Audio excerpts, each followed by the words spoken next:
మీరు ఈశ్వరమ్మా జీవం కలిగినటువంటి వారుగా ఉన్నాం.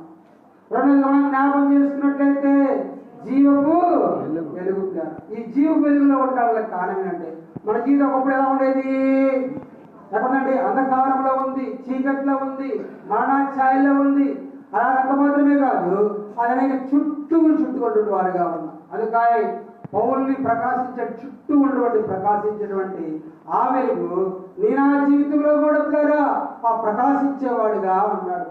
మూడవ జ్ఞాపకం చేసుకున్నట్లయితే జీవపు మార్గం. ఒకప్పుడు మనం మార్గెట్ పోవాల్సిన మార్గం అది పాతాళానికి వెళ్ళవలసిన మార్గం, నరకానికి వెళ్ళవలసిన మార్గం, అగ్నిగుండం వెళ్ళవలసిన మార్గాన్ని ఆ జీవపు మార్గంలో ప్రభువు మనల్ని నడిపించిన వాడుగా.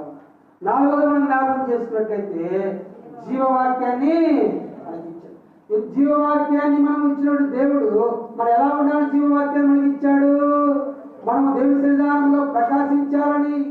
అంత మాత్రమే కాదు ప్రియులారా, ప్రభువుడు కదా ఆనాడు ఇశ్రాయేలు ఇచ్చిన దేవుడు, యాకోబు సంఘం ఇచ్చిన దేవుడు, దేవుని చేతిరాతో ఇచ్చిన గ్రంథాన్ని ఆ పఠించేవారే ప్రభు సన్నిధానంలో ఆరాధించేవారుగా ఉన్నారు.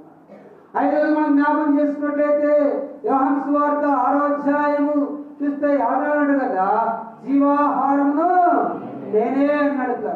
జీవాహారం నేనన్నప్పుడు ఎప్పుడైతే యేసుక్రీస్తు వారి యొక్క శరీరాన్ని తిని త్రాగేవారే ఆరాధించారు. నిజమా? యేసుక్రీస్తు వారి యొక్క శరీరాన్ని తిని తాగేవారే ఆరాధించాలా?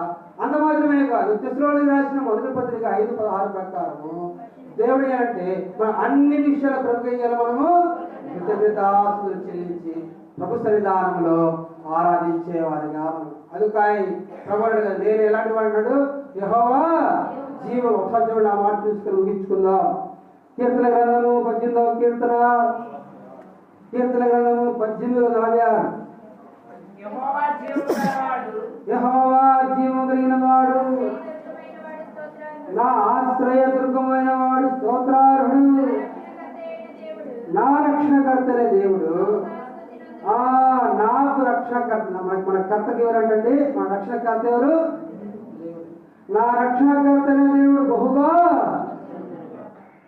ఈ దినంలాగా 5 తలంపుల ద్వారా దేవుడు ఏమవ్వాలంట? దేవుడు ఏమవ్వాలంటండి?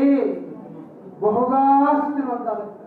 నీకు మహిమ కాదు, నాకు ఘనత కాదు, నీకు ప్లేరు కాదు, కానీ దేవుడికి ఏం రావాలంటే మహిమ వచ్చేదిగా. అందుకంటే కదా నా రక్షణకర్తైన దేవుడు బహుగా స్థుతినందునుగా. ఆ విధంగా మనందరం కూడా ప్రభు సన్నిధానంలో ఆరాధనలో ప్రవేశిద్దాం.